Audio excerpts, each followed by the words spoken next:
Yves Monteiller. Voilà, donc, alors je vais essayer de ne pas dire une bêtise, hein, donc responsable d'une association qui s'appelle Sport Solutions Service. Voilà, très bien. En tout cas, voilà, qui est, si vous voulez, sur le même terrain que ce dont vient de parler Nicolas. On va dire, voilà, c'est une association, une institution, enfin, tu vas le dire mieux que moi, mais ça va nous ouvrir encore des pistes de réflexion. Voilà.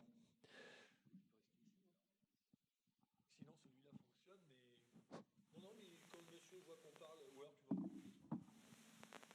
Donc, je mettrai les petits cartons rouges aussi. Bonjour à tous. Je vais me présenter en 2 mots. Effectivement, moi, j'accompagne Sport Solutions je vais vous dire ce que c'est après. Dans son démarrage, c'est une recherche-action. Donc, on est bien sur le terrain de la recherche dans le secteur sportif et dans le secteur de l'emploi, et notamment dans le secteur du foot. Mais je ne suis pas responsable de Sport Solutions, et le responsable ne pouvait pas être présent cet après-midi. Moi, je dirige une structure qui s'appelle Alternance et Médiation, Altermédia Pro, qui travaille qui fait du conseil et qui fait de la formation sur toutes les questions liées à la mise en relation entre les demandeurs d'emploi et les employeurs, en essayant d'inventer dans cet espace très compliqué de nouvelles manières de lutter contre le chômage et d'optimiser les démarches d'orientation et de formation. Voilà, je suis passionné de foot, mais ce n'est pas mon métier. Enfin, je n'ai pas fait mon métier. J'ai eu la chance de grandir à Nantes dans les années 60-70 et d'être à ce moment-là là où il fallait être pour voir comment le foot évoluait, entre autres. Et j'ai le très grand plaisir d'avoir un fils qui y travaille. Et donc, je suis très, très, très proche du club. Là, donc, je vais essayer de vous présenter un dispositif qu'on appelle un groupement d'employeurs, qui est un dispositif qui va nous amener complètement dans les sujets qui ont été évoqués depuis le début de cet après-midi, mais par une voie un peu différente.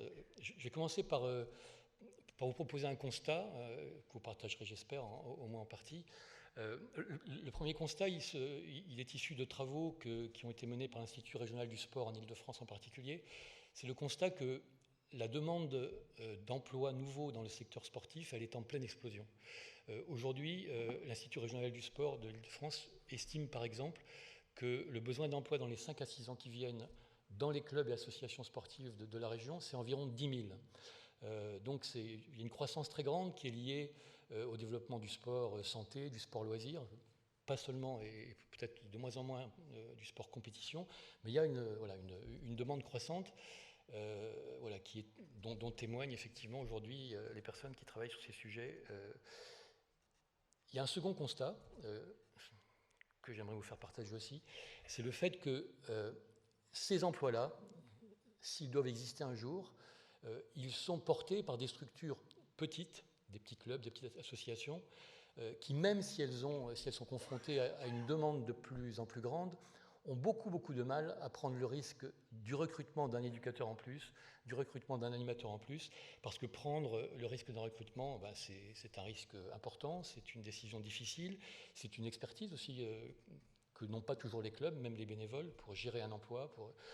Et donc, en mixant ces deux constats, et s'appuyant sur une expérience dont je ne vais pas parler parce que je n'ai pas la légitimité de le faire, mais quand même en vous disant un mot qui a été fait dans le volleyball et dans les Hauts-de-Seine depuis une dizaine d'années.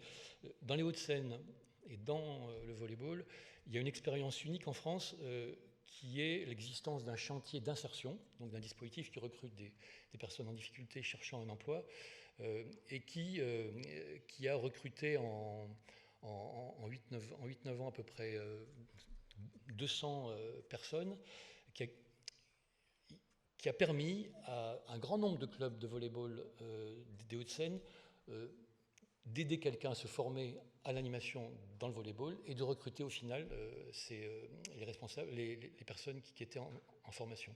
Ça a permis au volleyball de passer de 3000 licenciés à 4500 licenciés en 5-6 ans, et ça a démontré qu'on pouvait imaginer des formules qui aident des clubs à prendre le risque de recruter un nouvel éducateur dès lors qu'on mettait en place des dispositifs de transition, de sécurisation. Et donc, je ne sais pas si vous connaissez le dispositif qui s'appelle groupement d'employeurs. C'est un dispositif qui n'est pas très connu. C'est un dispositif qui pourtant est dans la convention collective du sport, la seule convention collective en France qui a un chapitre dédié au groupement d'employeurs, c'est la convention collective du sport. C'est un vieux dispositif français, enfin vieux, il date de 1985, qui permet à des employeurs potentiels ou des employeurs existants de créer une association. Donc un groupement d'employeurs, c'est une association de plus, qui a le droit de recruter du personnel pour le mettre à disposition de ses membres. C'est-à-dire qu'on peut, avec un groupement, partager le risque du recrutement, se doter d'une expertise partagée, etc. Et donc, dans le secteur sportif, c'est effectivement, parmi beaucoup d'autres, il y a beaucoup de groupements d'employeurs dans l'agriculture, il y a beaucoup de groupements d'employeurs dans le secteur industriel, de plus en plus, et il y a pas mal de groupements d'employeurs aussi déjà dans le sport. Les professions sport que vous connaissez peut-être, les structures qui mutualisent les animateurs sportifs, deviennent progressivement des groupements d'employeurs. Bon, elles font le même métier que les groupements. Donc il y a aujourd'hui, s'appuyant sur ce dispositif groupement, une initiative qui a été prise par notamment le directeur du comité de volleyball des Hauts-de-Seine, qui est un des promoteurs de cette action, un dispositif expérimental qui s'appelle Sport Solutions, qui démarre dans 2 territoires, le territoire de Paris, Noisy, sur le métier de maître nageur sauveteur en adaptation aquatique, donc maître nageur sauveteur pour l'accueil du public handicapé en piscine, et un deuxième territoire pilote qui est le Val d'Oise avec le foot. Et je remercie, je ne sais pas si le président est encore là, on remercie beaucoup le district du Val d'Oise qui porte donc cette expérience dans le Val d'Oise et sur le football. Qu'est-ce qu'on fait donc pour répondre à ce double constat? Un potentiel d'emploi, y compris dans le foot, important pour développer l'encadrement, et une difficulté des clubs à embaucher. On a créé un groupement d'employeurs qu'on appelle Sport Solutions. Enfin, il a été créé donc avec mon appui, un groupement d'employeurs qui s'appelle Sport Solutions. Ce groupement d'employeurs, il va plus loin que le métier du groupement d'employeurs classique qui consiste simplement à externaliser un emploi. On recrute via un groupement et on met à disposition. Ça, c'est la base. On a essayé de voir comment on pouvait utiliser ce système pour faire plus. Et donc, on a mis autour de la table les services de l'État, les services des départements concernés, pour voir comment on pouvait, avec le portage d'un groupement, c'est-à-dire d'un ensemble de fédérations et de clubs que le sujet intéresse, comment on pouvait créer un parcours long et continu, où on pouvait permettre à la fois à quelqu'un de devenir éducateur, mais en même temps de prendre le temps qu'il faut, c'est-à-dire là on en est à 2 années complètes, pour donner à un club le temps d'aider quelqu'un à se former sans que ça lui coûte rien, ou presque, de contribuer peu à peu à l'acquisition des différentes certifications qui vont lui permettre de devenir éducateur, avec une montée en charge du coût qui fait que le pari qui est fait, en s'appuyant un peu sur l'exemple du volleyball des Hauts-de-Seine, c'est que dès lors qu'on donne le temps à un club d'intégrer un nouvel éducateur, on peut créer peu à peu le modèle économique qui va permettre de sécuriser, d'avoir le moyen de le payer et de le recruter à temps partiel si c'est un petit club ou à temps plein si c'est un grand club. Si c'est un temps partiel, c'est pas grave, il pourra partager éventuellement avec d'autres clubs au sein du groupement. Donc l'idée, c'est de simultanément former quelqu'un et donner le temps à un club de créer le modèle économique d'un nouveau poste d'éducateur. Avec, par exemple, c'est ce qu'on est en train de commencer à tester, le fait de pouvoir créer des activités nouvelles payantes, créer des stages durant les vacances qu'on facture, créer des stages d'été, voilà, attirer des licenciés nouveaux aussi. Dans le foot, il y a peut-être encore une réserve de licenciés à faire entrer. Donc avec l'idée qu'effectivement, un poste de plus, dès lors qu'on accompagne autant le club que la personne, ça peut peu à peu être générateur, enfin ça peut permettre de révéler ce potentiel d'emploi nouveau qu'on pressent dans les clubs, que l'Institut régional du sport a identifié, mais qui, pour se révéler, ont besoin de mécanismes d'accompagnement et de temps qu'aujourd'hui, voilà, peu de structures peuvent offrir. Ça rentre dans le cadre de l'héritage des JO 2024, puisque la ville de Paris est fortement engagée aussi dans ce projet. Il se trouve que dans le dossier des JO de la ville de Paris, il y a un engagement qu'aucune ville jusqu'à présent n'a tenu, d'après ce qu'on m'a dit, on nous a dit au COJO, c'est le fait qu'après les JO, on aura la création d'emplois nouveaux, durables, qui auront été créés grâce à la dynamique que les Jeux olympiques impulsent. Pas seulement des emplois dans le bâtiment et dans le tourisme, qui eux vont être surtout liés à la construction et vont être liés à l'événement JO lui-même, mais plutôt de voir comment les JO peuvent être une source de dynamisation de l'envie de faire du sport et donc de générer des besoins d'encadrement dans les associations et du coup de pouvoir dire après les JO, on aura 300, 400, 1000 emplois. Les objectifs de Sport Solutions sont ambitieux, on n'est pas les seuls à travailler sur le sujet, mais c'est aujourd'hui une des seules initiatives qui a été identifiée par la ville de Paris comme pouvant contribuer à cet héritage avec des emplois sportifs. Donc on est dans le programme Enjeu-Emploi, enfin je dis on, le Sport Solutions est dans le programme Enjeu-Emploi qui liste un ensemble d'opérations de ce type-là pour anticiper l'héritage emploi des Jeux Olympiques. Aujourd'hui, alors je ne suis pas venu seul, je suis venu avec Delphine qui est la responsable de Sport Solutions sur le Val d'Oise et avec 5 stagiaires. Donc, le Val d'Oise est un des 2 territoires pionniers de cette action. J'ai dit au début que c'est une recherche-action parce qu'effectivement, on est confronté à un tas de questions compliquées. Comment élaborer un modèle économique qui fait que pendant 3 mois, ça ne coûte rien au club, pendant 9 mois, ça lui coûte 250 € par mois, et pendant l'année qui suit, ça lui coûte 800 à 900 €, voilà, en faisant l'hypothèse qu'avec cette montée en charge, un club aura le temps de découvrir quelqu'un et de créer avec lui les activités qui vont lui permettre de consolider son emploi. C'est un vrai travail de recherche. L'autre dimension tout à fait... donc, comment, alors je réponds à la question quand même, comment on a fait le groupement d'employeurs, grâce à l'État et grâce aux fonds de formation, aux OPCO maintenant, donc pour l'instant c'est Opcalia, ce sera bientôt l'AFDAS, l'OPCA du sport, on nous a autorisé à créer un ensemblier, un dispositif qui associe 3 dispositifs successifs qui permettent effectivement d'avoir des financements et une capacité de créer des stages et des immersions et de mettre au travail à des coûts réduits. La phase qui s'achève la semaine prochaine, c'est une chose que vous connaissez peut-être pour ceux qui connaissent l'emploi, c'est ce qu'on appelle des POE collectifs, des préparations opérationnelles à l'emploi collectif. C'est financé par les OPCA et par Pôle emploi. Pendant 3 mois, on a commencé le 12 septembre, on termine le 29 novembre dans les locaux du district du Val d'Oise qui accueille le groupe. On a donc une formation préalable de mobilisation, de motivation. On a commencé à faire travailler aussi sur quelques notions.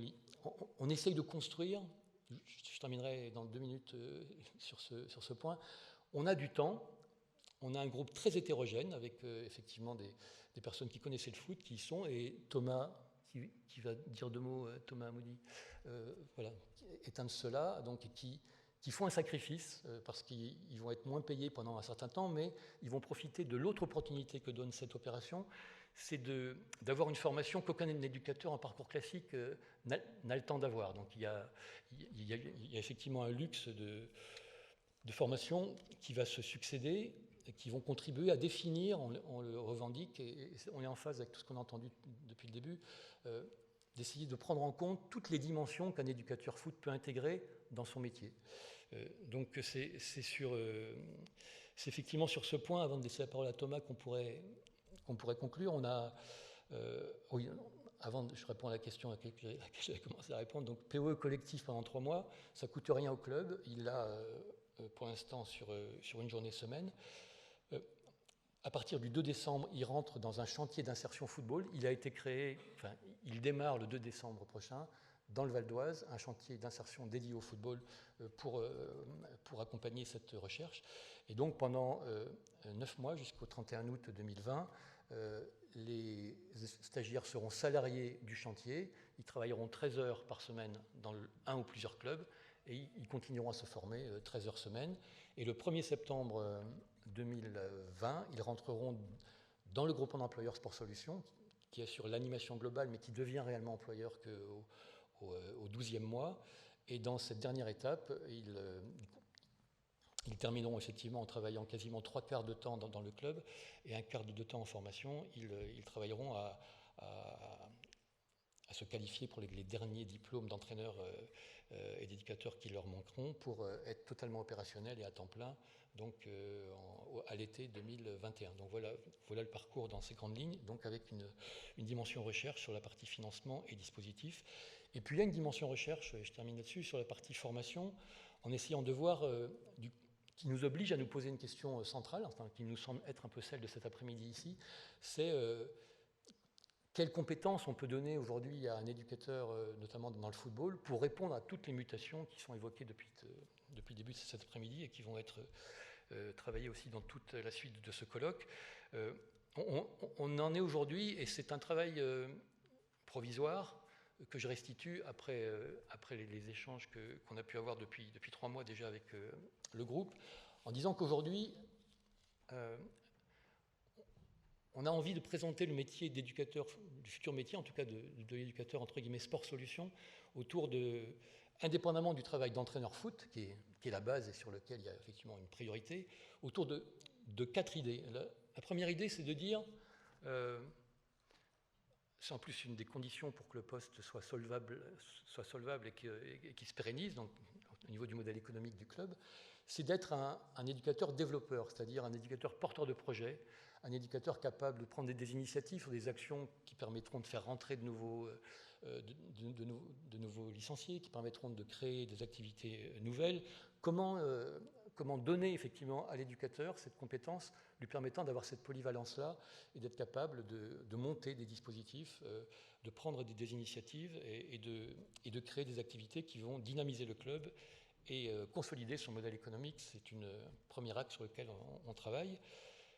Le second axe sur lequel on travaille, c'est de faire d'un éducateur un éducateur médiateur.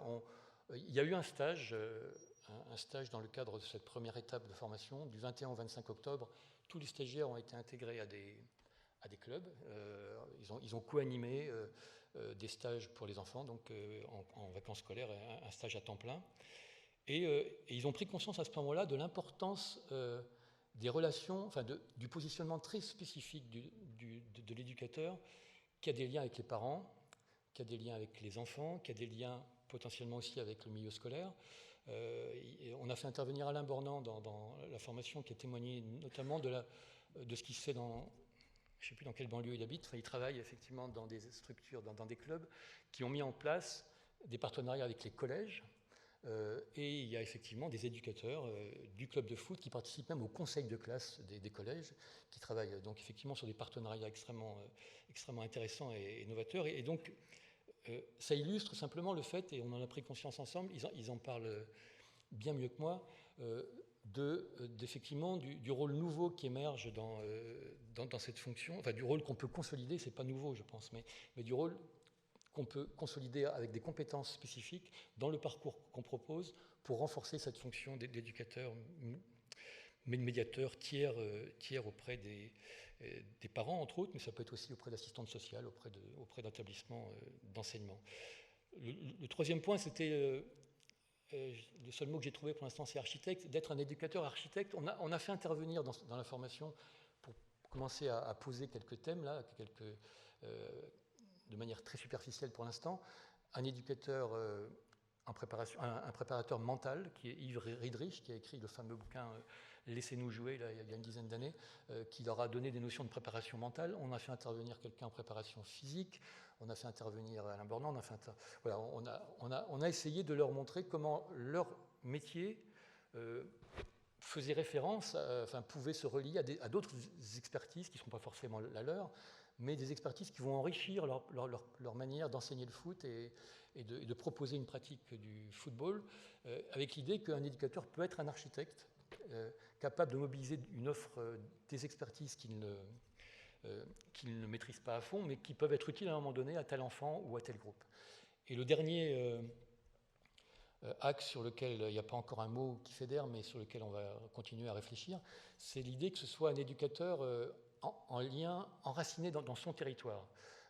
Il y a des idées qui sont venues déjà du groupe et qui proposent de voir comment on peut avoir des liens avec l'hôpital, s'il y en a un, avec des maisons de retraite, avec des établissements, où l'idée d'avoir un travail en lien avec le football comme support, mais avec avec l'idée, peut-être qu'un jour même, enfin ça commence déjà à se faire, le sport pouvant devenir une prescription par certains médecins parfois, comment un éducateur foot peut contribuer à cette évolution et et mettre son activité au service d'une population extrêmement diverse et hétérogène sur son territoire.